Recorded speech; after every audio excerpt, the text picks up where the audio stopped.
Frédéric Jean, le cancre pédagogue. Votre balado pédago.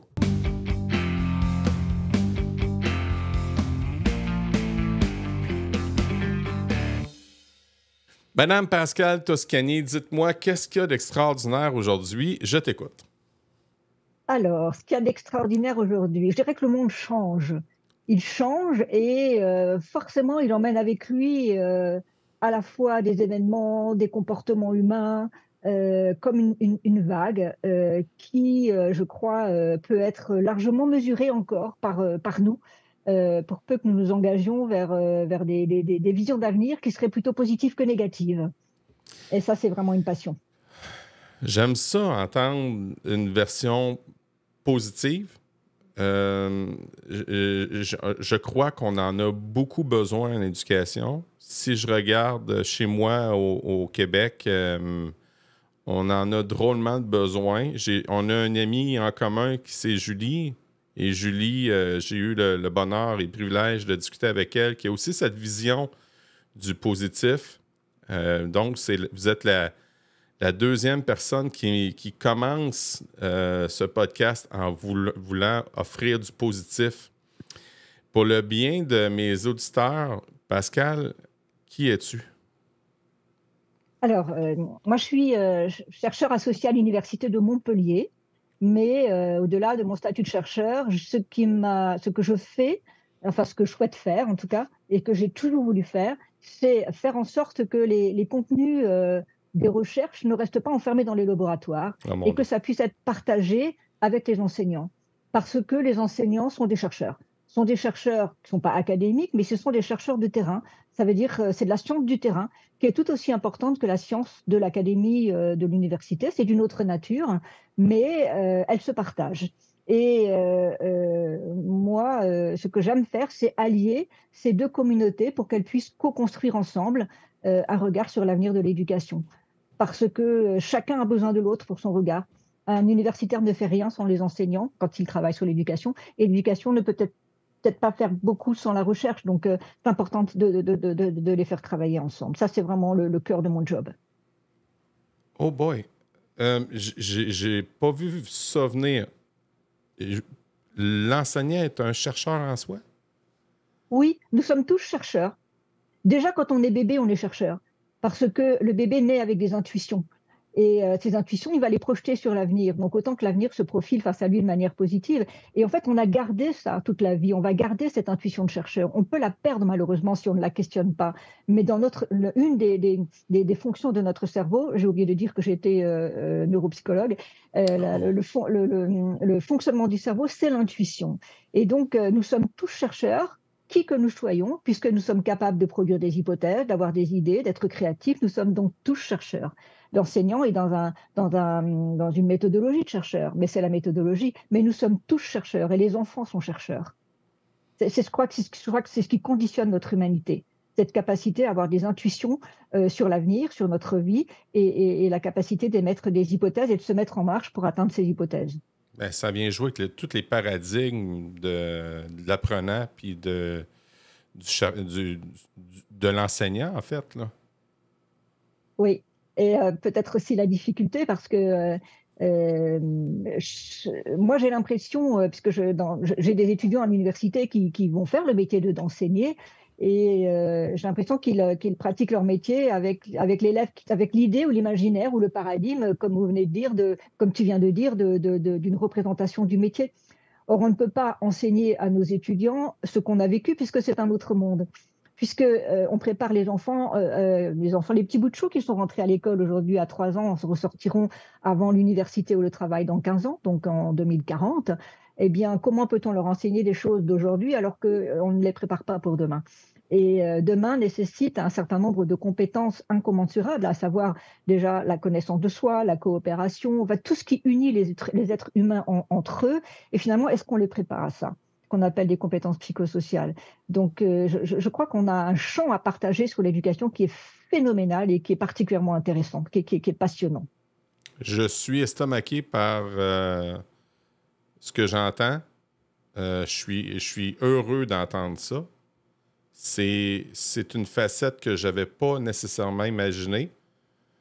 on vient de m'ouvrir une nouvelle porte que je n'avais pas réalisée.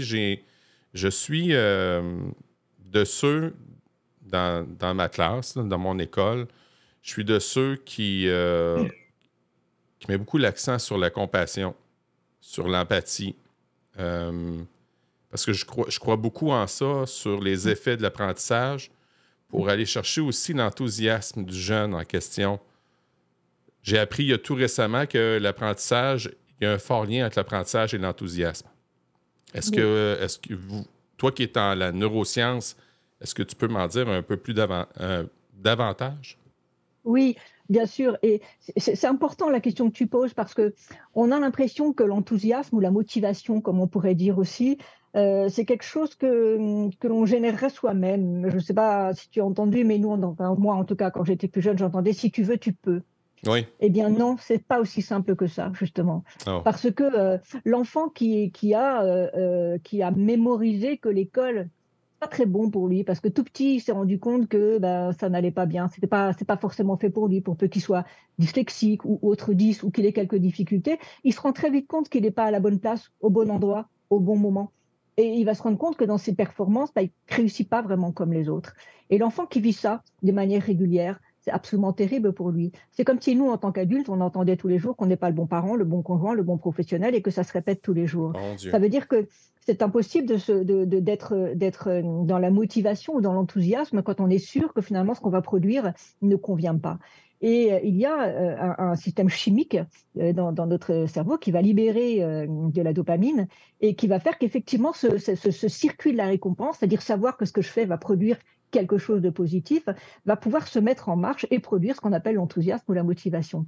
Mais l'enfant qui a encodé des informations négatives, c'est-à-dire effectivement, je me rends compte tous les jours que ce que je fais ne convient pas, eh bien ça ne libère pas cette dopamine.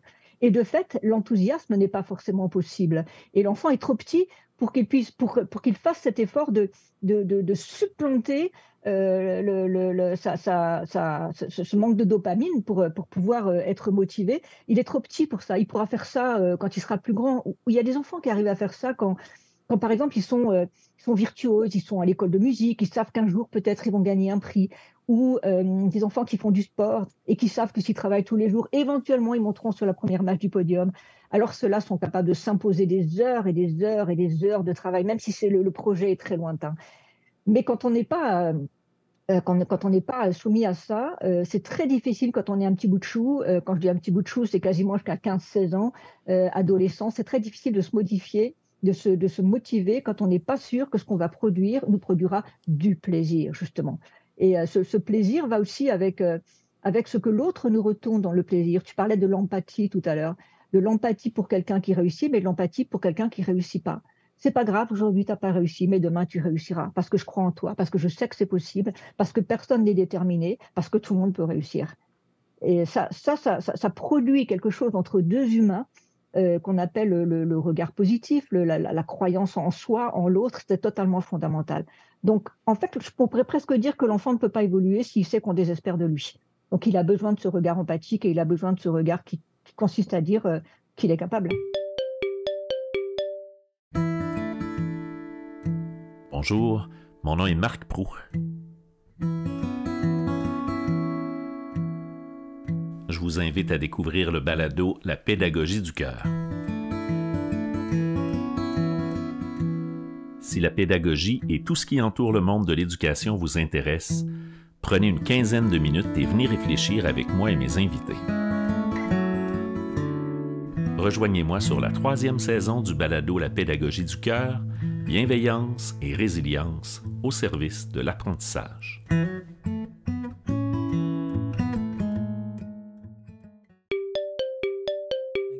Votre balado pédago. Hey, c'est touchant. J'ai des émotions, je vous écoute, j'ai des émotions. C'est touchant parce que ça vient chercher le cancre en moi. Quand j'étais à l'école, c'est pour ça que ça s'appelle le cancre pédagogue. Quand j'étais à l'école, j'ai été considéré comme un cancre, tout mon passage scolaire.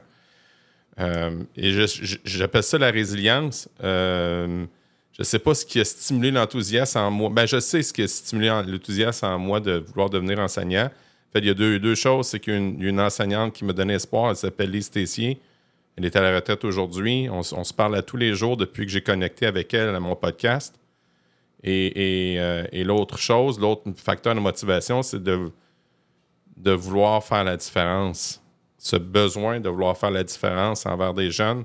Surtout, me rendre compte que certains jeunes, on est souvent confrontés à soi-même. Hein?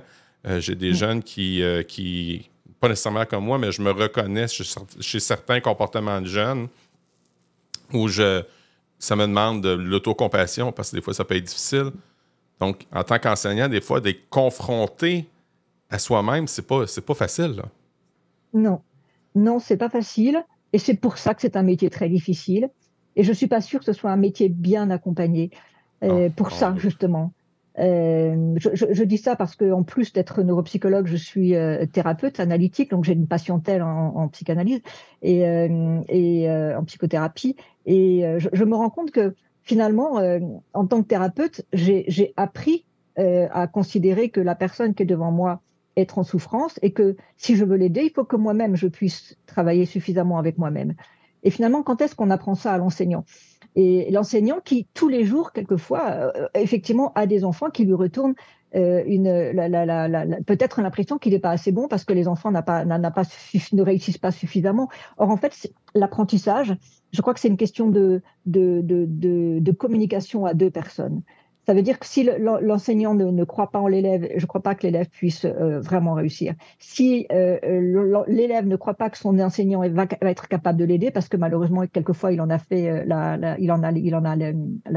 l'expérience, ça va être très compliqué. Je dirais que l'enseignement, c'est vraiment une histoire de rencontre, et une histoire de rencontre qui ne peut être que positive, qui doit être positive. Chacun évolue à son rythme. Et que les neurosciences ont prouvé que malheureusement, comme Piaget le disait, tous les enfants à 6 ans font telle chose, à 7, à 8 font la même chose, à 8 ils font... C'est totalement faux. La science a totalement invalidé ce type de choses. Mais néanmoins, on attend quand même les mêmes compétences pour tous les élèves en même temps. Et ça facilite pas comment dire, le fait que les enfants puissent évoluer individuellement, mais ça facilite pas non plus ce qu'on appelle l'individuation en psychologie, c'est-à-dire la capacité à se reconnaître en tant que tel, en tant que personne qui avance comme il peut le faire avec les outils qu'il a au moment où il est en train d'évoluer. Et c'est pour ça que c'est vraiment un travail partagé. L'enseignant, c'est pas juste quelqu'un qui transmet du savoir, c'est quelqu'un qui aide un humain à grandir et à devenir humain. Merci de me dire ça, merci. Mais en même temps, dans la réalité, je sais pas comment ça se traduit en France, mais dans la réalité, dans nos universités en ce moment, je lance pas de roches. Je ne lance pas des cailloux à personne. J'essaie de voir comment les universités peuvent-ils emboîter le pas, mettons, parce que c'est pas ce qu'on voit dans nos écoles, malheureusement. Oui. Non, c'est pas tout à fait ce qu'on voit, bien que les jeunes gens ont envie d'une école différente, c'est évident. Oui. Et parce qu'ils sont de l'ère du numérique, ils savent bien qu'il y a d'autres manières d'apprendre. Et puis, il y a des tas de logiciels qui sont très importants et qui font le travail différemment des enseignants et parfois de manière très favorable, pas mieux que les enseignants, mais différemment et favorable. Et puis, je ne sais pas si c'est le cas au Québec, mais en même temps, il y a quelquefois des voies administratives ou ministérielles qui disent oui, mais les enfants apprennent moins bien, oui, mais ils savent moins bien, ils font plus de fautes. Donc, à la fois, il y a une tentation de revenir en arrière, comme si finalement, avant, c'était mieux, mais avant n'est jamais mieux. C'est sûr qu'avant n'est jamais mieux. Et puis, ce grand pas qu'il faut faire dans l'avenir. Et entre les deux, je crois qu'en ce moment, on est dans un gouffre. Et en même temps, je me dis que quand on tombe par terre, on ne peut pas tomber plus bas, il faut bien se relever. Donc, profitons de ce moment où on peut se relever.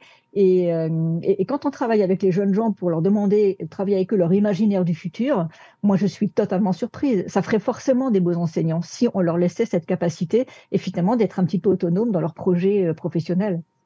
Ils ont de la créativité et ils ont entre les mains ce qui pourrait être positif pour eux et pour les enfants qu'ils vont aider à accompagner. Avons-nous un point de rupture en ce moment en éducation? Sommes-nous en train de vivre ça, ce point de rupture là, avec tous les changements? Là? Oui, je crois. Il y en a un en particulier qui m'a beaucoup impressionné. C'est une phrase qu'a prononcée quelqu'un qui s'appelle Antonio Novoa. Et Antonio Novoa est celui qui a été l'auteur du rapport de l'UNESCO sur l'école. Pour cette école qui doit changer Il dit, c'est un exemple, hein, il dit, en s'adressant aux enseignants, il dit, professeur de mathématiques, par exemple, n'imaginez pas que votre rôle est d'enseigner les mathématiques. Il dit, votre rôle est de former un humain à travers les mathématiques. Et il dit, c'est pas du tout la même chose. Et il dit, je suis pas en train de dire que les mathématiques, c'est pas important. Il dit, au contraire, c'est très important, les mathématiques. Mais dire une chose ou une autre, c'est pas tout à fait la même chose. Et je crois qu'on est dans un point de rupture, effectivement, parce que on se rend compte que finalement, enseigner n'est pas transmettre des savoirs. Enseigner, c'est de former un humain à travers les savoirs qu'on essaie de lui transmettre. Là, on est dans une rupture de paradigme qui est extrêmement forte. Et je crois qu'il ne faut pas rater le coche. Parce que, quid de l'avenir, où finalement, c'est vrai que l'avenir qu'on laisse aux enfants n'est peut-être pas si heureux que ça, et sans doute qu'il ne l'est pas, mais les enfants entendent ces informations tous les jours. Comment peut-on attendre d'eux quelque chose qui leur donne de la motivation, alors que finalement, ils n'arrêtent pas de voir dans leur environnement et d'entendre dans l'environnement que tout va mal. C'est absolument terrible pour eux. Et c'est comme si on lui disait, ben, elle saute dans le gouffre, tu vas voir, tu vas pas rater la marche. Donc forcément, il va s'effondrer. Donc c'est vraiment c'est de notre devoir que de former un être humain qui peut-être a l'impression de perdre son humanité en ce moment parce que c'est trop compliqué, parce qu'il cumule trop de choses. Et là, c'est plus qu'un devoir, c'est une responsabilité très, très, très importante. Mon Dieu. J'adore ce que j'entends. Je reçois des crochets de gauche pédagogiques depuis tantôt. On s'en est parlé en entrevue, c'est ce que j'aimais avoir avec le cancre pédagogue. L'écoute, je veux entendre, voir quelle est l'écoute de la France, du ministère de l'Éducation face à ces révélations-là, parce elles résonnent, en tout cas, elles résonnent en moi. Et j'aurais envie de voir si le parallèle avec le Québec est ressemblant. Alors, j'aurais envie de répondre que le monde de l'éducation, dans le monde de l'éducation, il y a le monde de la politique et il y a le monde des professionnels. Et je crois que dans le monde des professionnels, il n'y a pas de doute que l'école doit changer. Et de fait, elle change un tout petit peu. Il y a plein d'initiatives qui sont posées par les écoles françaises. Et puis, je crois, par toutes les écoles du monde. Il y a quelque chose de mondial, il y a un engagement mondial vers ces écoles qui sont différentes. Et le discours politique. Le discours politique, c'est un discours politique qui veut obtenir un certain nombre de voix pour les prochaines élections. Et donc, on va faire plaisir aux électeurs. Et ce qu'on entend en ce moment, ça ressemble un petit peu à ça. Mais donc ça, c'est le discours politique. Mais je crois qu'au sein de la boutique éducation nationale en France, oui, il y a une énergie, il y a une belle énergie. Mais il faut que cette belle énergie puisse être mise en mots, et ça, c'est beaucoup moins facile. Est-ce qu'il y a une ouverture de la part de la ministre de l'Éducation? Je vais me faire taper sur les doigts. OK, on ne répondra pas. Je comprends. Non, si, je peux répondre. Je peux répondre.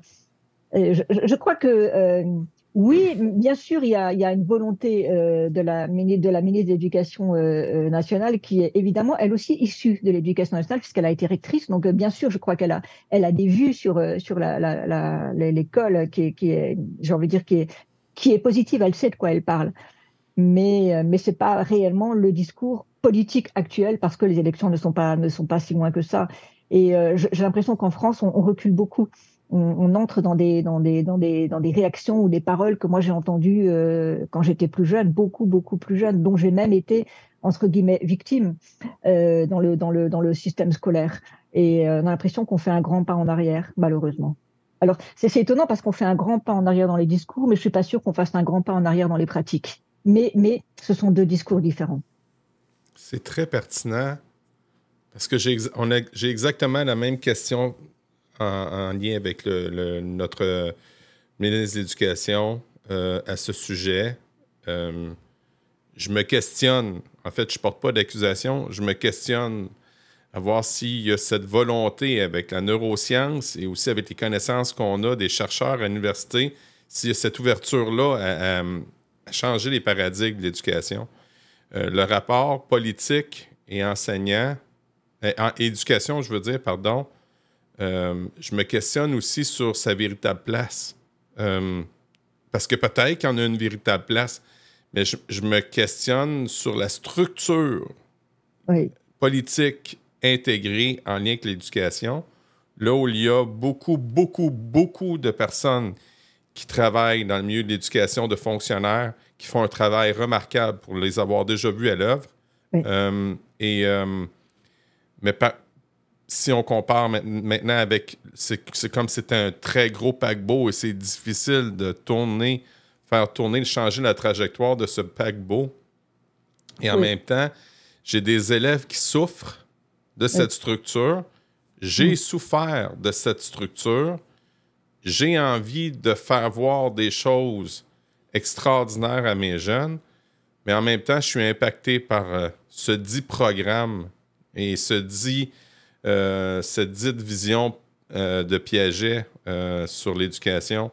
On est pris avec ce carcan-là. Donc, j'ai des jeunes qui sont absolument brillants, mais qui ne cadrent pas du tout avec le type d'enseignement proposé. Je me reconnais là-dedans. Oui, oui, oui, absolument. Et pourquoi continuer dans le monde de la recherche, le monde de la formation de l'enseignant, qui est une formation universitaire, à véhiculer des choses qui ne sont plus réelles dans la théorie, c'est prouvé que ce n'est plus le cas. Pourquoi persister? Pour moi, c'est une grande question. C'est vrai que j'ai un petit peu de mal à comprendre. Pour la question des neurosciences, en France, le président de la commission scientifique de l'éducation nationale, Stanislas Dehaene, est un neuroscientifique. Et donc, il y a une ouverture par rapport aux neurosciences en France. Après, je crois qu'il faut faire confiance aux enseignants. Les enseignants, dès lors, je dirais les choses autrement, si les neurosciences sont prescriptives en disant il faut faire comme ça, parce que nous, on sait, on est universitaire et on va vous dire ce que vous devez faire, alors c'est prescriptif et on est dans le top-down. Et nous savons mieux que vous. Et donc, on va vous dire ce que vous devez faire. Et dans ce cadre-là, on nie les compétences des enseignants. C'est-à-dire que les enseignants ne sont pas des exécutants. Ils sont capables de réfléchir après avoir compris la formation, après avoir une formation scientifique, neuroscientifique ou neuroscientifique, ils sont capables de comprendre comment fonctionne un cerveau. Et peut-être les seuls à comprendre comment on peut adapter cette connaissance à la pédagogie ou à la didactique, puisque ça, c'est leur job. C'est pas le job de l'universitaire. Ça, c'est le job de l'enseignant. Et c'est important de faire confiance aux enseignants pour qu'ils puissent eux-mêmes œuvrer par rapport à cette intégration. Par rapport aux neurosciences, je me dis que finalement, aucun enseignant de sport va faire du sport sans le corps. Et il n'empêche qu'il faut que l'élève ait une certaine conscience de son corps pour faire du sport. Pourquoi est-ce que on ne propose pas à l'élève d'avoir conscience de son fonctionnement cognitif quand il apprend? C'est-à-dire que c'est comme si c'était un tiroir dans lequel on mettait des tas de choses, et puis on va imaginer qu'il va faire le ménage tout seul. Ben non, c'est-à-dire la connaissance cognitive de son propre cerveau, c'est une connaissance, comme la connaissance psychique, ça fait partie de la métacognition. Ce sont des choses qu'il faut travailler avec les enfants, et ça passionne les enfants. Les enfants adorent comprendre comment fonctionne leur cerveau. Et ils se rendent compte et là, quelquefois, on retrouve la notion de plaisir. Ils se rendent compte que, ah mais oui, j'ai compris que la mémoire c'est ça, ou que le système attentionnel c'est ça, et du coup j'ai suffisamment d'informations pour orienter mon système cognitif par rapport à ce que j'ai appris des contenus neuroscientifiques. Et ça c'est passionnant, et ça c'est tellement important, tellement important. Sinon c'est comme si on rangeait des pommes dans un panier, mais un panier sans fond, c'est-à-dire on ne sait plus où elles sont après. Il vaut mieux que ce soit qu'il y ait un fond pour ranger les choses, et puis pour organiser les choses, et pour retrouver les pommes quand on le souhaite. Pascal, tu enseignes la formation des maîtres? Oui, mais pas longtemps, hein. Pas beaucoup dans le nombre d'heures. Qu'est-ce que tu enseignes aux maîtres, aux futurs maîtres? Les neurosciences cognitives. Quel impact ça a sur la formation des maîtres, cette connaissance? Je vais juste te dire que mon cours, c'est 9 heures pour toute une promo pour une année. C'est ce qu'on autorise, et il y a certaines universités où il n'y a rien. Et il y a certaines universités où il y a un peu plus. 9 heures? Oui, c'est pas beaucoup. Hein. C'est pas beaucoup. Non, moi, ce qui est plus efficace, c'est quand je me déplace dans les établissements scolaires. Et qu'avec une équipe, je travaille je leur explique ce que c'est qu'un cerveau, je leur explique ce que sont les neurosciences cognitives et ce qu'elles apportent aux apprentissages. Là, c'est efficace parce qu'on a affaire à une équipe, avec un même objectif et tous entendent la même chose. C'est beaucoup plus efficace. Parce que les étudiants doivent entendre plein de choses et quelquefois ils ont la tête grosse comme ça. En plus, ils doivent écrire leur mémoire de master, donc c'est trop. Alors que travailler dans une équipe d'enseignants, c'est beaucoup plus favorable, quand ils sont volontaires, évidemment. Y a-t-il beaucoup de volontariat dans les équipes? Alors, quand c'est une journée pédagogique obligatoire, Non, je dirais, non. Je dirais qu'à 60%, 40% qui ne le sont pas. Quand c'est proposé et ne viennent que les gens intéressés, là oui, c'est que du bonheur. C'est vraiment que du bonheur. Ah, mon Dieu. On a cette connaissance qu'on peut transmettre à l'université pour changer des paradigmes, puis on ne se donne pas suffisamment de temps parce que la charge de cours est trop grande, que je comprends, là, je comprends très bien. Là. À l'université où j'ai fait mes études, c'était 4 ans. Il y a beaucoup d'informations, je suis d'accord. Puis ça devient, au fond, on était sur le point d'établir une base pour cette formation initiale. Maintenant, il y a cette formation continue qu'on doit continuer d'aller chercher chez nos enseignants. Est-ce que quand tu te déplaces dans des établissements scolaires, est-ce que c'est sous l'égide de l'université ou c'est en lien avec une compagnie que tu as ouverte? Alors, moi, je dirige un laboratoire qu'on appelle neurosciences cognitives, apprentissage et transition éducative. Wow! Donc, quand j'interviens au nom de ce laboratoire et le support de formation, évidemment, qui permet que ce soit possible. Et donc, quand j'interviens, c'est pas ce que je ne fais plus maintenant, c'est ce qu'on appelle les formations one shot. Et ça, c'est juste terrible. Les gens sont contents, mais après, ils n'en font rien. Moi, quand j'interviens, j'aime bien intervenir sur plusieurs années. Ça veut dire que c'est un contrat en disant, OK, je veux bien partager avec vous, mais on travaille ensemble 3 ans. Ça veut dire, je veux vous dire comment ça se passe, je voudrais que vous intégriez, que vous en fassiez quelque chose et que finalement, on produise ensemble des outils pour vos propres élèves. Parce que être élève en Bretagne, c'est pas comme être élève dans le sud de la France, c'est pas comme être élève au Québec ou en Amérique du Sud. Il faut contextualiser les choses. Et je dis aussi aux enseignants, mais imaginez, vous avez je sais pas, un établissement dans lequel il y a 100 enseignants. Je leur dis, additionnez toutes les heures de formation depuis que vous êtes sortis de l'université. Tous, vous additionnez les jours pendant 10 ans, 20 ans, 30 ans, 40, les jours de formation que vous avez eus tous les ans.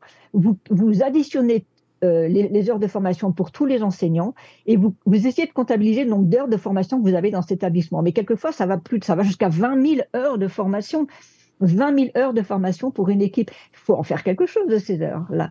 Ça veut dire que les gens sont pleins de compétences qu'ils n'utilisent pas et plein de compétences dont ils n'ont même pas conscience. Et ça, c'est important de travailler avec eux, de les valoriser eux aussi, pour qu'ils se rendent compte qu'ils ont plein d'énergie possible pour entrer dans des projets pour leur propre établissement. Et justement, ils ne sont pas des exécutants, ils sont pleins de créativité, il faut le leur dire et il faut travailler ça avec eux. OK. Je suis très curieux, OK? Frédéric, le cancre pédagogue, est une personne très curieuse. Et j'espère trouver des réponses à mes questions. Tantôt, au début, il y a à peu près 30 minutes, déjà, on parlait du top-down. Et ce que Pascal propose, c'est du down-top. Est-ce que c'est ça que je comprends? Ce que je propose, c'est que personne ne s'autorise à dire à l'autre ce qu'il doit faire, mais qu'il est important de partager les compétences. Dès lors qu'on est dans l'injonction, quand on est universitaire, en disant « puisque je sais mieux que vous, je vais vous dire ce que vous devez faire », on n'est pas dans une égalité de pratique. Et alors, je crois que le dialogue n'est pas possible. Il y aura forcément des choses très compliquées. Quand je disais pas le top-down, ça veut dire que chacun a à dire quelque chose de son métier pour l'enfant qui est en train d'apprendre. Et que les discours se valent. Ils sont différents, ils sont complémentaires, mais tous se valent. Et que c'est la multiplicité de toutes les compétences, de toutes les personnes qui tournent autour de l'école qui peuvent nourrir ce projet de l'enfant. Mais que l'université ne doit pas être prescriptive. Elle est informative, mais elle n'est pas prescriptive de méthode. Je vais donner un exemple. En France, il a été décidé que telle méthode de lecture serait meilleure. Et comme elle est meilleure pour le cerveau, tous les enfants français vont devoir utiliser cette méthode. Je crois que c'est un désastre. Parce que ça suppose que tous les enfants seraient faits de la même façon. Certes, le cerveau fonctionne de la même façon pour tout le monde, ce qu'on appelle le connectome, mais chaque enfant intériorise la connaissance de manière différente parce que son environnement n'est pas le même. Chaque enfant vit dans un environnement différent et puis dans une compréhension psychique, dans une vie. En fait, il n'y a pas deux enfants qui se ressemblent, il y a autant de cerveaux différents qu'il y a de monde sur la planète. Et donc, c'est important de savoir comment ça fonctionne, mais le cerveau, mais l'intégration de ça est individuelle. L'enseignant étant le médiateur entre la compréhension que l'enfant a de lui et le savoir. Et c'est pour ça qu'il faut absolument mettre en application les choses qu'on a apprises. Et si on parle de 20 000 heures, c'est de les sortir des tablettes, les mettre en application. C'est ce que je comprends. C'est bien dit, ça. Effectivement. Oui, oui.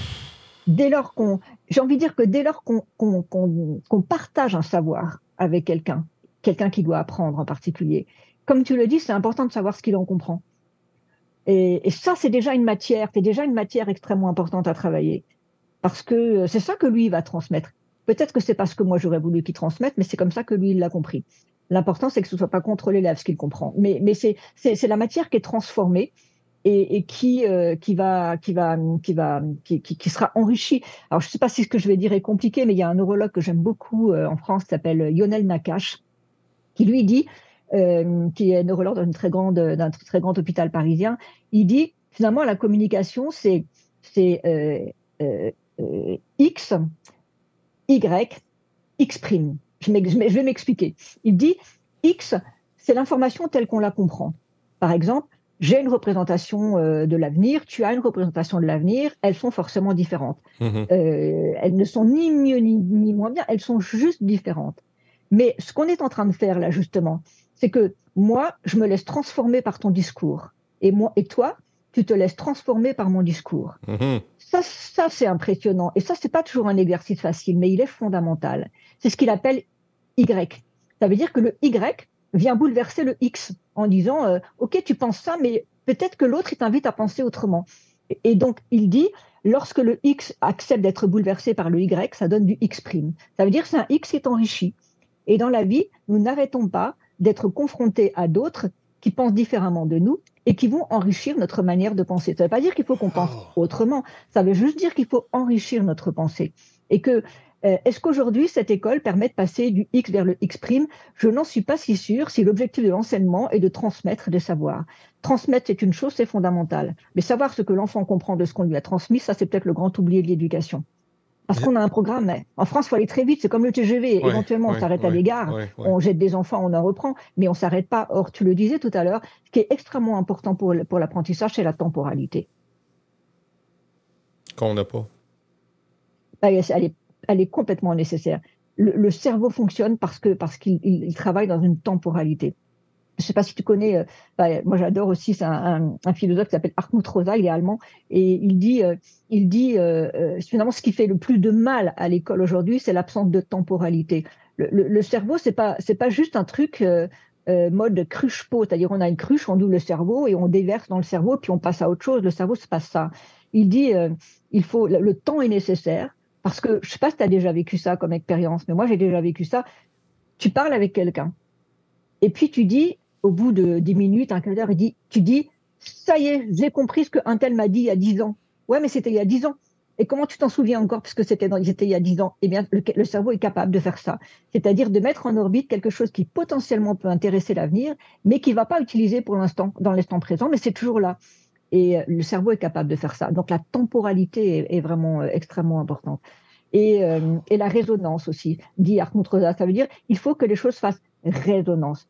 Et ça veut dire qu'il faut que les choses que j'entends me touchent. Tout ne me touche pas, on peut ne pas laisser toucher par les mathématiques ou la poésie, mais on n'est pas obligé d'aimer toutes les matières de l'éducation non plus. Mais se laisser toucher par ce Y, justement, c'est-à-dire pour que le X devienne X'. C'est-à-dire, à un moment, il y a des informations qui vont me toucher en tant qu'être humain, et c'est ça que je vais avoir envie de développer, c'est ça que je vais avoir envie de travailler, parce que ça m'a touché. Et si ça me touche, c'est que ça me transforme forcément. Mon Dieu, le X'. Merci de ce partage. Je vais t'expliquer pourquoi ça me touche. Parce que depuis que j'ai mis la compassion dans ma classe, j'ai véritablement transformé ma manière d'enseigner. Parce qu'il y a beaucoup de jeunes qui m'ont m'ont donné des informations. Je me suis mis un peu comme le design thinking, je sais pas si tu connais un peu. Et j'ai accepté de changer un peu la méthode de travail en classe. J'ai accepté de le faire. Et j'ai demandé... La pandémie ne m'a pas laissé le choix. Je crois que c'est la pandémie qui a accéléré ce processus-là en moi. Il est arrivé un moment où j'en ai déjà parlé dans mes balados, mais je vais pouvoir te le partager. Et là, je suis arrivé à un moment où je faisais de l'enseignement en ligne et j'étais à court d'idées parce que c'est la première fois dans ma vie, puis je pense dans l'histoire de l'humanité, où on était dans de l'enseignement en ligne, puis j'ai été plus de 3 semaines. On a eu une coupure de service à cause de la pandémie et j'ai dû enseigner rapidement à mes jeunes. Et je me suis mis en mode écoute et j'ai dit à mes jeunes, je ne sais plus quoi faire. J'aimerais ça faire quelque chose avec vous autres, que ce soit stimulant parce que présentement, je n'ai pas de plaisir. Puis je remarque que vous autres non plus, vous n'en avez pas. J'ai un élève qui était très timide lorsqu'on était sur les bancs d'école, là, dans la structure de classe. Et lorsqu'il est en ligne, il me dit, puis il ne parlait pas beaucoup en anglais parce que moi, j'enseigne l'anglais. Oui. Et il m'a simplement dit en anglais, il m'a dit quelque chose du genre, on pourrait peut-être essayer de jouer à Minecraft for Education. Super. Ouais. J'ai dit, je connais pas ça, le Minecraft for Education. Puis rapidement, sa réponse, c'est, je vais te le montrer. J'ai adoré. J'en parle, j'ai encore les frissons. Le jeune s'est senti important et il s'est mis à parler en anglais. Et il y a eu un déblocage en anglais. J'étais émotif. Il y a eu un déblocage en anglais. Puis rapidement, là, il s'est mis à prendre le lead. Il est devenu le leader de cette aventure. Oui. Et moi, je suis devenu j'étais devenu l'apprenant, fait que je suis devenu comme le X-Prime, peut-être, ou... Oui. OK? Et je suis littéralement tombé en bas de ma chaise. Oui. On a décidé de créer, dans le fond, une ville virtuelle où on apprenait les noms des rues, on apprenait les noms des établissements en anglais. Et là, on a eu des difficultés du type... il y a trop de personnes dans un monde, il faut créer des mondes parallèles. Puis là, ils m'ont dit, OK, ils m'appellent Mr. Friday. Ils m'ont dit, OK, Mr. Friday, je vais te demander de voyager d'un monde à l'autre pour voir ce qu'on a fait comme création. Oui. Et on a fait ça pendant 1 semaine. Oui. Et on me posait des questions sur des informations sur l'ameublement, sur les structures, Et là, je donnais des informations, puis on a appris pendant 1 semaine, on a appris en jouant à Minecraft for Education. Ouais. Et tout en anglais, évidemment. Tout en anglais. C'est génial, génial. C'était extraordinaire. Fait que ce que tu me donnes comme information me fait rejaillir cette information-là. Et tu vois, ça en dit long sur ce qu'il est possible de faire grâce à l'intelligence artificielle dans les années futures. Oh mon Dieu, qui sont pas si lointaines, puisque ça existe déjà maintenant. Et l'enseignant n'est pas exclu de ça. Au contraire, il est bien incarné là-dedans. C'est son job, c'est son nouveau job. Et il a son rôle à jouer, un rôle fondamental à jouer, justement, avec les autres en coopération. On s'en va où je ne avec... sais pas si... Pardon. Vas-y, continue. Excuse-moi. Je ne sais pas si l'éducation pourra être autre chose que coopérative ou collaborative. C'est pas tout à fait la même chose, mais je ne suis pas sûre que le monde de l'éducation ne pourra être autre que collaboratif. OK. Avec l'intelligence artificielle, Pascal? Non, non, parce que l'intelligence artificielle, c'est un outil, mais c'est-à-dire le partage entre toutes les personnes. L'enseignant, les élèves, apprendre ensemble de manière différente, et peut-être même des tas de partenaires extérieurs. C'est une configuration qui ne pourra plus se limiter dans un lieu à un enseignant et des élèves. C'est forcément quelque chose qui va s'ouvrir au monde, la vie telle qu'elle existe, pas dans un sanctuaire où il y a des enfants avec des adultes. C'est un monde c'est un monde scolaire qui doit exploser, ça. Il y a d'autres manières de faire. C'est d'enlever tout silo institutionnel, si je comprends. C'est vrai que ça bouscule un peu l'institutionnel. Mais en même temps, c'est par exemple ce que l'école finlandaise a bien réussi à faire, mais c'est parce Oui. que l'école finlandaise est allée droit au mur. Elle a explosé, elle s'est effondrée. Et c'est à partir de cet effondrement qu'elle a pu se reconstruire, mais avec l'avis de la population finlandaise, pas que l'école. Et ça a considérablement changé les choses. Et quand on demande aux entreprises comment ils voient l'école, en France, ils ne la voient pas très bien. Hein. Et, ça veut dire qu'ils en ont assez d'enfants qui sont briefés par des écoles d'ingénieurs et qui pensent un peu tous de la même façon. Ça manque de créativité. Certaines écoles, on leur demande de réapprendre à jouer au Lego, par exemple. Ils ont un mal fou à faire ça, les jeunes gens qui arrivent là. Donc, on a tué la créativité, mais je sais pas, évidemment, j'oublie son nom, mais parce que, je ne connais que lui. Ça va, ça va. Mais Qui, on tue la créativité, puis en même temps, on crée des blessures. oui. J'ai parlé avec un Michel Bure que tu connais Oui, peut-être. je connais très bien. Il m'a parlé d'un MeToo qui devrait y avoir en éducation au sujet des blessures, Oui, oui, des jeunes. J'ai été aussi... oui, j'ai vécu aussi des traumatismes étant oui, jeune. oui. Et tu sais, quand je fais de la formation pour enseignants, je fais toujours un tour de table. Ah Et oui? je demande qui a été blessé dans la scolarité. Je t'assure qu'il y a 60% des gens qui expriment ça avec des larmes. 60%, c'est énorme. Ils ont tous une chose à dire qui paraît peut-être assez anodine et qui en fait ne l'est pas du tout. Et ça veut dire qu'on est inégaux dans la manière de traiter nos blessures, hein. Mais des gens qui s'effondrent.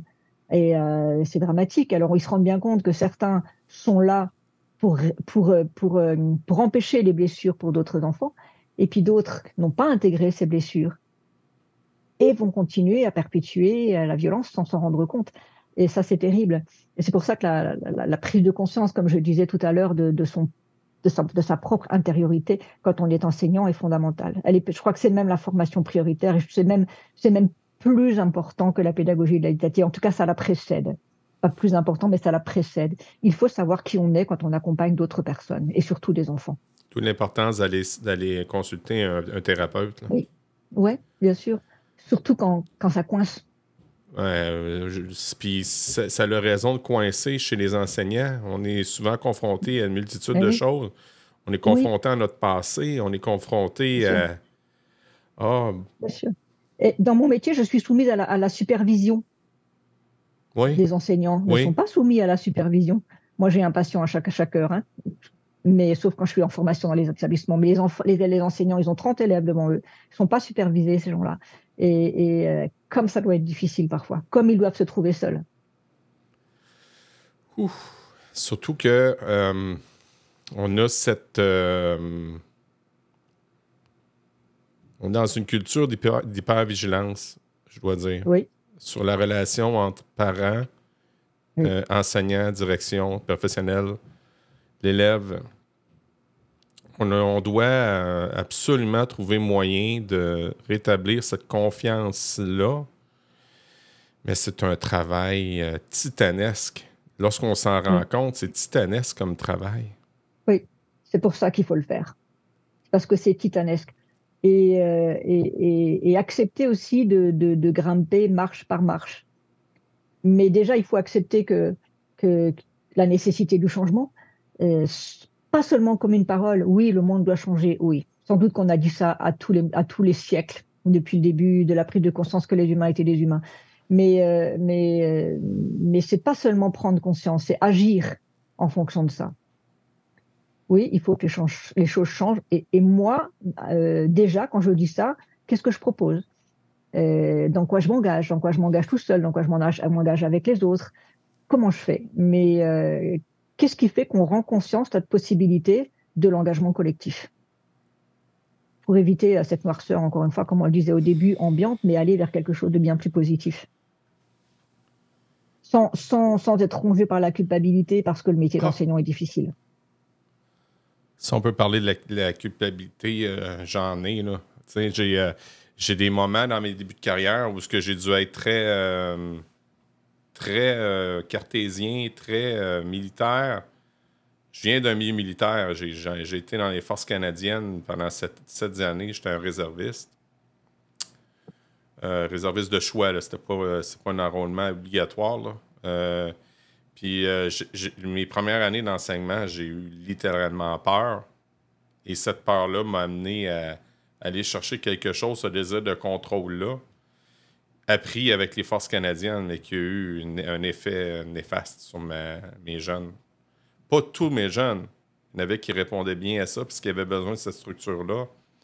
Il y avait certaines personnes que l'idée de vouloir être contrôlant, si je peux me le permettre, n'a pas aidé la situation. Puis j'ai le nom d'une élève en tête aussi. Je trouve ça navrant. C'est ça me rend émotif d'entendre ça. Oui. Oui, mais tu vois, ce que tu dis est tellement important parce que c'est ça, en fait, que j'essayais d'expliquer tout à l'heure. C'est-à-dire que là, il y a une prise de conscience. Ça veut dire que quelqu'un peut utiliser une méthode, quelle que soit, en décidant que c'est une bonne méthode, point. Il va la faire. Et j'ai l'impression qu'on ne fait pas le métier d'enseignant pour rien. On n'accompagne pas les êtres humains pour rien. On accompagne les êtres humains parce qu'on a une histoire avec les êtres humains ou avec soi-même, ce qui revient au même. Mais quand on a été quelqu'un et que ce qu'on a été nous amène à pratiquer un certain nombre de choses et qu'on se rend compte que finalement ces choses-là ne sont pas forcément positives et qu'on est capable, et parce que c'est une question c'est pas une question de capacité, une question de courage peut-être, de dire finalement non, il faut que je change d'angle, c'est pas ça que je vais prendre, que ça convient pas, il faut que je fasse autre chose. Alors on est encore dans le exprime avec soi-même, hein, mais ça veut dire que on est capable de se dire ça ne va pas, ça veut dire qu'on a intériorisé quelque chose qui nous a permis de changer les choses. Ça, c'est fondamental.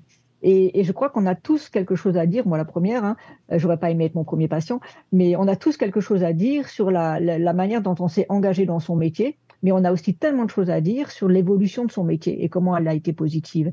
Et quelqu'un qui commencerait à dire, moi, j'ai commencé mon métier, j'étais parfait, c'était génial, j'ai pas fait de bêtises, tout va bien, j'ai comme un doute. Ça ne serait même pas souhaitable. Ça veut dire qu'on n'apprendrait rien de nos erreurs. Et je ne sais pas si c'est possible, si c'est vrai, si c'est réaliste, je ne crois pas que ce soit possible. La capacité de réfléchir à ses erreurs, c'est une manière d'intériorité qui est un outil absolument puissant par rapport au métier d'enseigner. Et sans culpabilité. Ah, oui, surtout ça. Mais ce qui me vient à l'esprit, c'est est-ce qu'il y aurait eu moyen pour moi, est-ce qu'il y aurait eu des ressources qui auraient dû être faites pour m'accompagner dans cette difficulté-là pour ne pas avoir à faire cette erreur-là? C'est difficile. J'ai encore envie de revenir à la notion de temporalité. Oui. Je ne sais pas combien de temps ça a duré, ce temps. Une année. Une année. Une année, c'est pas beaucoup. C'est pas beaucoup. Il y en a qui vont faire ce travail-là après 5 ans ou 10 ans ou 20 ans. Et la temporalité de la prise de conscience ou de l'intériorité n'est pas la même chez chaque individu parce que tout le monde n'a pas le même passé. Et pourquoi ça va vite chez certains et beaucoup moins vite chez d'autres? J'ai envie de dire, c'est vrai pour chacun des apprenants, qu'ils soient scolaires ou qu'ils soient professionnels ou en tant qu'humains tout court. Et je ne sais pas si... Alors oui, il y a bien sûr des lectures, il y a tout ça, mais il y a des tas de gens qui lisent plein de bouquins et qui ne changent pas leur pratique. Et c'est pour ça que je crois profondément en cette capacité d'intériorisation pour réfléchir à son métier quand on accompagne les autres êtres humains. Wow. Est-ce qu'elle revient au Canada, cette Pascale, pour parler de ça? Oh, elle aimerait bien. Ouais. Pourquoi pas? C'est quelque chose, c'est très, très révélateur ce que j'ai appris dans ces 47 minutes de discussion qu'on a eues ensemble. Est-ce que j'ai 2 enseignantes qui font un travail, je crois qu'elles font des professeurs à l'université qui font un travail en ce sens sur le bien-être en éducation. Je ne sais pas si tu connais. Oui. Il y a Mylène Leroux de l'Université du Québec en Outaouais. D'accord. Et mon dos. Je vais couper ça au montage, là. Je suis pas fier de moi, là. L'autre personne, je vais te le dire. Je vais te le dire un instant. Il y a Mylène Leroux et Nancy Goyette de l'Université du Québec à Trois-Rivières. D'accord. Elle parle... Nancy Goyette donne un cours, si ma mémoire est bonne, elle parle du bien-être en éducation, mais c'est par rapport à la maîtrise. Je ne crois pas que ce soit au baccalauréat. D'accord. Je pourrais peut-être vous mettre en relation avec elle. Oui. Je crois que ce serait intéressant. OK. On est rendu déjà à la dernière portion du balado. Pascal, ça a été un moment extraordinaire que j'ai vécu avec toi. Je m'attendais vraiment pas à ça. Je suis heureux d'avoir eu ce moment avec toi et d'apprendre davantage. Et pour être tout à fait franc, ce qu'elle disait, Julie, à ton égard, je le vis et j'en suis très heureux. Ben, je te remercie. C'était un grand plaisir aussi. Comme tu dis, c'est de ce discours pédagogique que tu as appelé, mais l'échange était très, très stimulant. Et puis, j'aurais bien continué des heures parce que les questions sont très intéressantes et m'ont amené aussi à peut-être à répondre ou à des questions que je n'avais pas entendues comme tu les avais posées. Et vraiment, merci. Merci beaucoup. Il y a un facteur temps derrière, mais je serais très reconnaissant de garder contact avec toi, Pascal. Avec grand plaisir. L'éducation, pour toi, Pascal, c'est quoi? L'éducation, l'éducation. L'éducation, oui. C'est la capacité d'humaniser un humain. C'est tout. Oh, c'est déjà beaucoup. Non, mais c'est une réponse courte qui peut aller loin. Oh. Oui, mais pour humaniser un humain, ça veut dire c'est toutes les compétences qu'il y a derrière.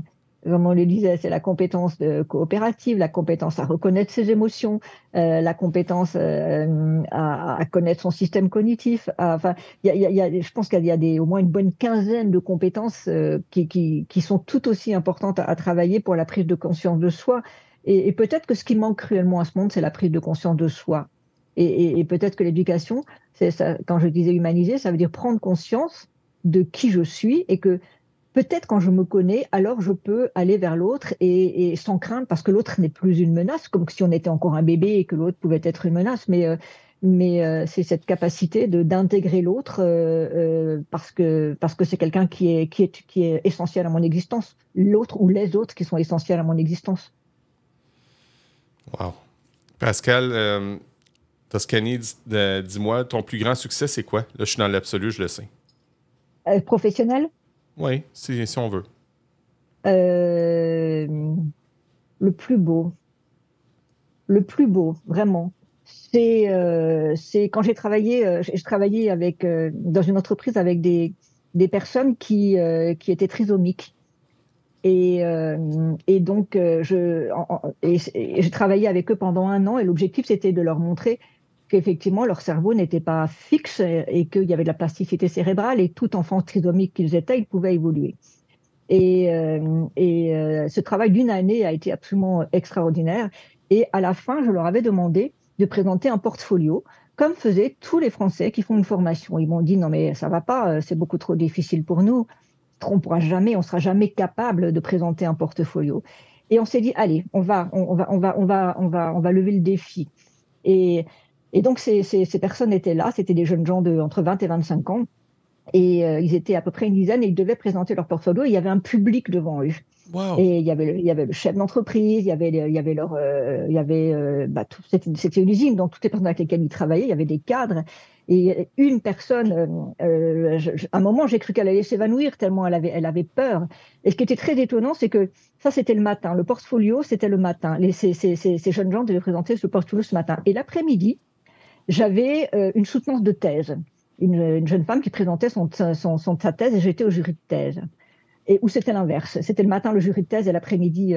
Et donc, oui, c'était l'inverse. Et l'après-midi, une fois que ces 10 personnes-là ont présenté leur portfolio, j'aurais dit, mais vous savez, le matin, j'ai fait soutenir une thèse. Et là, en fait, vous soutenez votre portfolio. Je peux vous assurer que toutes vos paroles étaient identiques.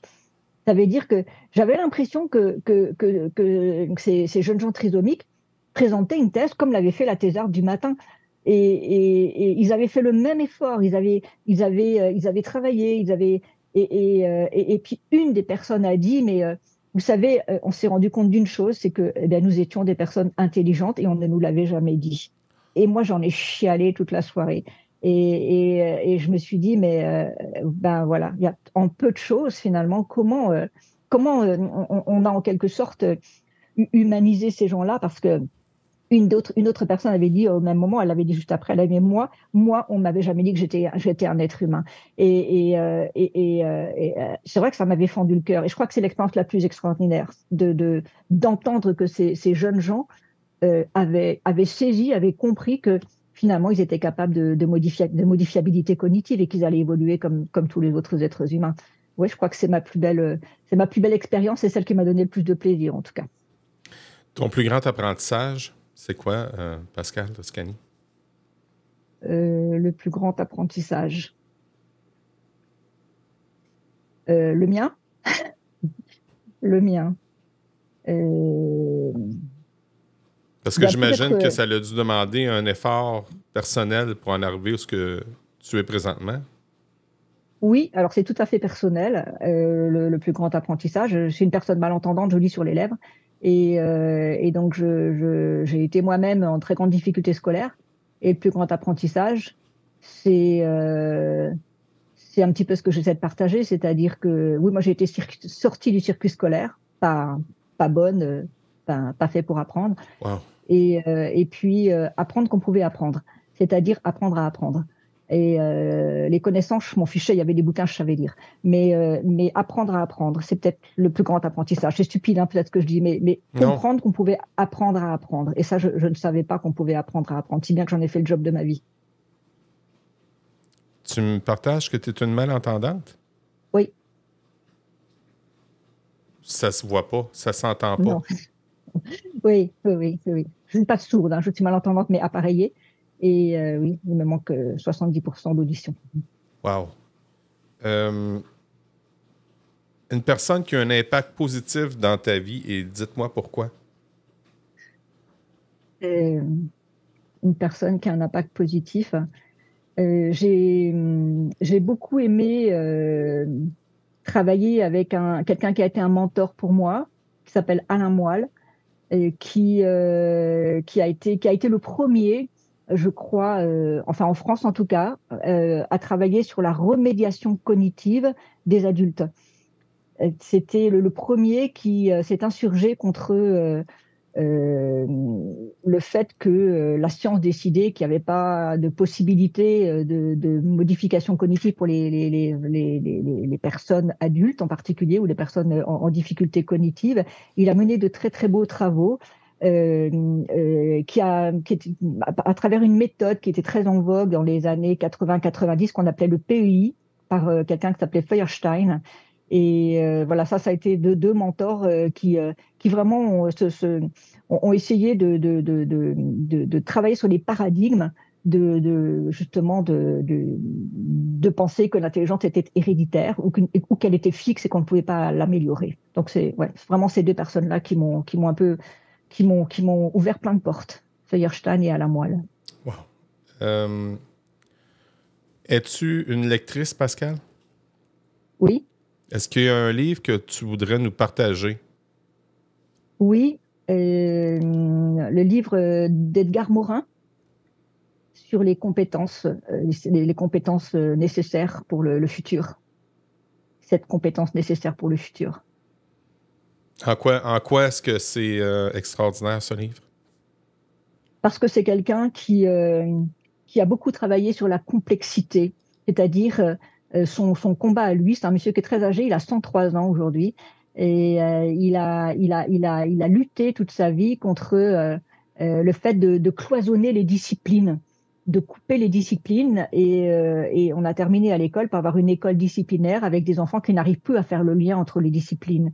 L'eau en physique ou l'eau dans les sciences naturelles, c'est pas la même eau pour les enfants. Ils font pas le lien et on le leur reproche. Oui, mais ils ne peuvent pas être responsables de ça. Et lui travailler pour la complexité, c'est-à-dire l'alliance de toutes les disciplines. Et il y a d'ailleurs des établissements scolaires dans le monde entier où les enfants n'ont plus de discipline. Et j'en ai accompagné un en France en particulier. Les enfants n'ont plus de discipline. Ils travaillent par projet Et justement, c'est un projet qui te plairait parce que dans ce projet, les enfants sont français, les enfants français ne sont pas du tout bilingues. Hein, et donc, dans ce projet, dès l'entrée au collège, c'est-à-dire 11 ans pour l'école française, après aller à l'école première, donc les enfants ne font pas de la géographie ou de l'histoire ou de l'anglais, etc. Il n'y a plus ça. C'est-à-dire que les enfants travaillent par des projets, et ce sont des projets qui sont en lien avec les ODD, les objectifs de développement durable. Alors, le programme est intégré, mais c'est au service des ODD. Et les projets se font en anglais et en français. Et les enfants sont passionnés parce que tout ce qu'ils font en français, il faut qu'ils le traduisent en anglais. Et ils adorent ça. Et ils adorent ça, faire ce projet en anglais. Ils ont l'impression d'être super doués en anglais et ils vont le devenir, c'est sûr. Et il y a le côté très drôle d'ailleurs. Ils demandent, quand on travaille sur le corps humain, ils vont demander, excusez-moi, mais je ne sais pas comment vous dites le gros mot pour dire ça au Québec. Quand on parle des testicules, mais en français, il y a un gros mot pour dire ça. Et ils ont envie de savoir comment on dit ça en anglais et ça les amuse beaucoup. Et ça fait partie de l'apprentissage. Moi, ça me fait rire aussi. Et donc, ce projet n'est pas évalué avec des notes. Pour ça, ils font intervenir des personnes de l'extérieur. Ça peut être des parents, mais ça peut être des industriels, des chefs d'entreprise. Et tout ce monde-là vient à l'école et les enfants présentent leur projet devant tout le monde, en fait. Et les gens qui sont là pour écouter les projets des enfants évaluent en donnant des conseils. Ça, c'est l'évaluation formative, c'est juste génial. C'est-à-dire, donc Edgar Morin, lui, a travaillé dans la complexité, c'est-à-dire l'alliance de toutes les disciplines pour un tout. Quand tu étais à l'école primaire ou élémentaire, je ne sais pas comment vous le dites en France, est-ce que quelle était ta matière préférée? Les mathématiques. À l'époque où tu étais justement à l'école primaire, est-ce qu'on t'a déjà considéré comme une élève cancre, c'est-à-dire une élève paresseuse, une mauvaise élève, ou encore une aigle, c'est-à-dire une personne brillante et intelligente? Non, là, surtout pas. Non, et comment plus j'entendais pas et que j'ai entendu, à part que j'ai été appareillée très tard, on pensait à de la débilité. Pas du tout. Non, j'ai pas du tout été portée pendant l'école primaire, pas du tout. Donc, c'est cette sensibilité-là sur cette réputation de débilité qui a fait en sorte que tu es devenue une chercheure éminente à l'université? Absolument. Éminente, je ne sais pas, mais chercheur, absolument. Dans mon cœur, il y a de l'éminence. En tout cas, je ne peux pas accepter qu'on laisse un enfant sur le bord de la route. Je ne peux pas accepter ça.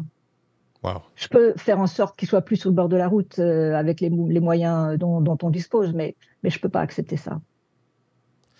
Pascale Toscani, c'est un bonheur de discuter avec toi sur une belle heure.